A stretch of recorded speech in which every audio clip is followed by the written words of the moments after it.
Okay. Hi guys, my name is Hallie Biddick and I have Chapter 2, Question 2, Compare and Contrast Ionic Bonds, Covalent Bonds, Polar Covalent Bonds, and Hydrogen Bonds. So, ionic bonds are types of chemical bonds that form from the electrostatic attraction between two opposing charges, just meaning cations and anions.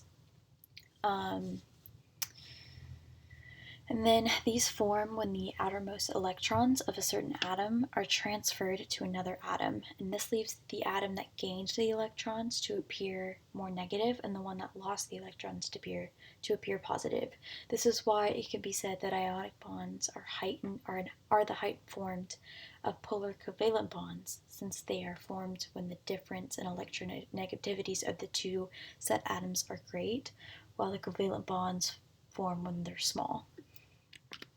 These bonds are most common in compounds formed by nonmetals and alkaline earth metals in columns 1 and 2 of the periodic table. And one of the most common examples is sodium chloride, and it's shown here.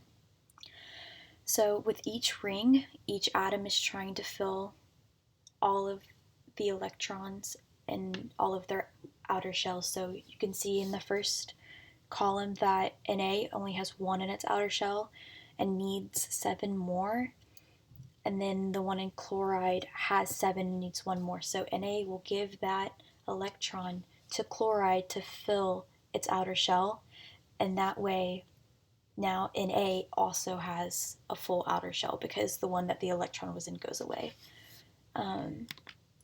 Covalent bonds, unlike ionic bonds, are formed by the sharing of electrons instead of the transferring of them. These molecules form inorganic materials like hydrogen, nitrogen, chlorine, water, and ammonia, along with organic compounds. They can have single, double, or triple bonds depending on the compound. And I have a little picture showing how the different bonds can occur.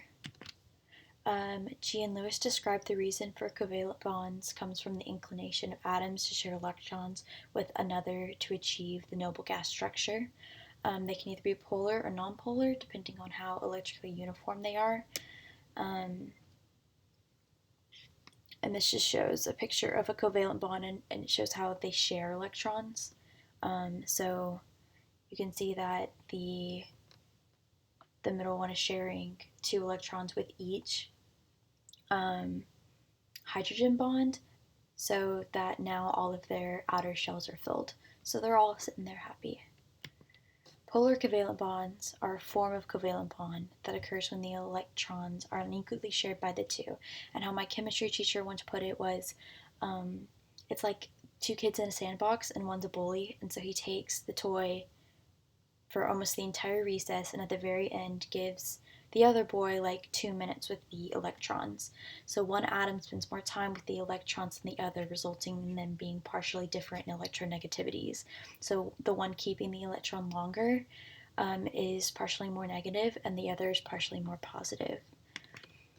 And then hydrogen bonds are formed from the attraction between a partially negative atom like nitrogen and a partially positive hydrogen atom. Or this definition helped me understand it more. It's the electrostatic bond between a hydrogen and a covalent bond and an electronegative atom, and it's considered a weak bond.